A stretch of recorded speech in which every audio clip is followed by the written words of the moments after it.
Marco Rubio, who is the Secretary of State of the U.S., has said that one of the intentions of the U.S. is to cripple Cuba, cripple the Cuban economy.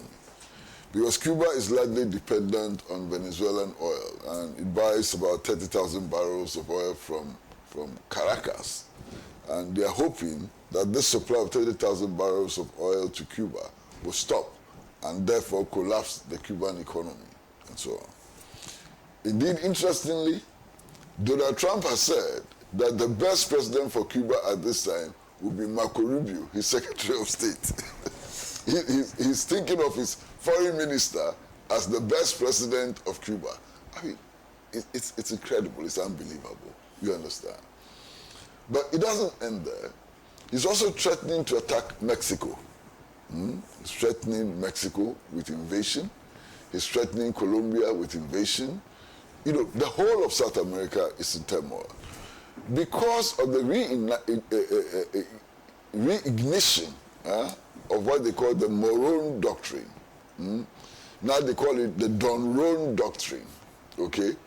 Because Trump wants to put his stamp on it. Which simply says that the whole of Latin America, South America, is the backyard of the United States of America. And the United States should be making decisions, you know, for these countries. I mean, it's a direct attack on the sovereignty of these countries. Now, what is interesting is that this blatant aggression against South American countries, including Mexico, Colombia, and so on, has not ended there.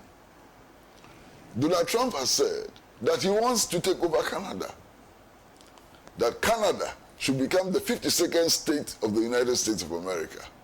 Unbelievable. He hasn't stopped there. He wants to take over Greenland. And in fact, about 3 days ago, they were offering preposterous sums. The U.S., according to some sources, is ready to pay every citizen of Greenland $100,000, you know, as the purchase price of Greenland.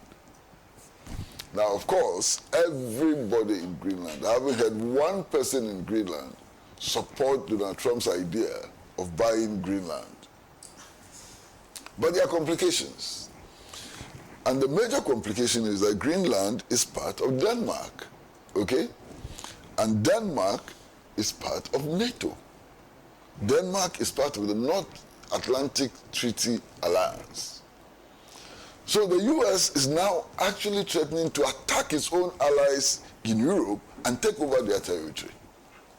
It's unbelievable. And if the U.S. should carry through this threat of using military force to acquire Greenland, the North Atlantic Treaty Organization will be shattered. It will be broken. That's the end of the North Atlantic Treaty Organization.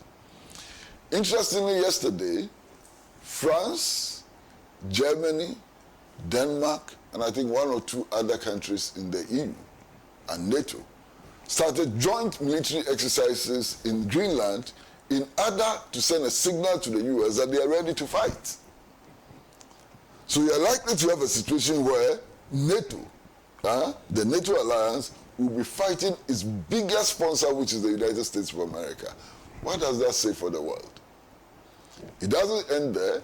Donald Trump is threatening to invade Iran.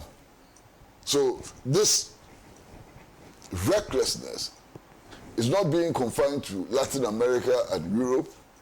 It's also being spread to the Middle East, to West Asia, and so on. And then, of course, if you add the military strike on Nigeria, it's unimaginable what is happening. What Donald Trump is doing to the world then becomes completely unimaginable.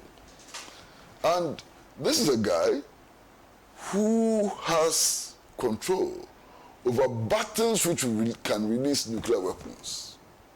And this is how he's behaving.